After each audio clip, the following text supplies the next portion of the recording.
on ne voit pas beaucoup de femmes dans cette transition. On ne les voit même pas du tout par rapport à la maison impériale.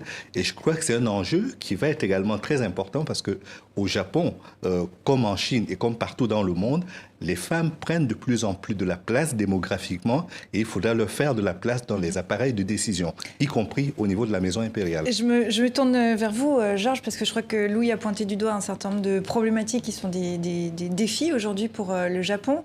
L'un d'entre eux, c'est la démographie. L'autre, c'est la place des femmes. Est-ce que c'est bien résumé ? En ce qui concerne la place des femmes, le Premier ministre Shinzo Abe a mis en œuvre une politique dite Womanomics. Il voulait faire briller les femmes, leur permettre à la fois de mener une carrière et d'avoir des enfants. Mais il y a toujours une pénurie de crèches au Japon. Et cette politique est dans une large mesure un échec.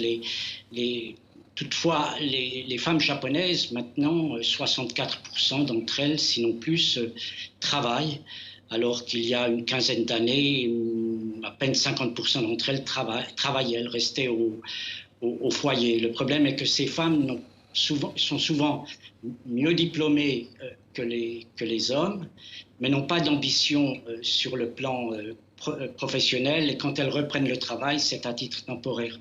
Maintenant, des discriminations envers les femmes qui travaillent, il y en a. L'un des scandales les plus retentissants ces derniers mois a été celui des écoles médicales japonaises qui pénalisaient les femmes qui participaient au concours d'entrée de ces examens en se montrant beaucoup plus sévères dans leurs notes qu'envers les hommes.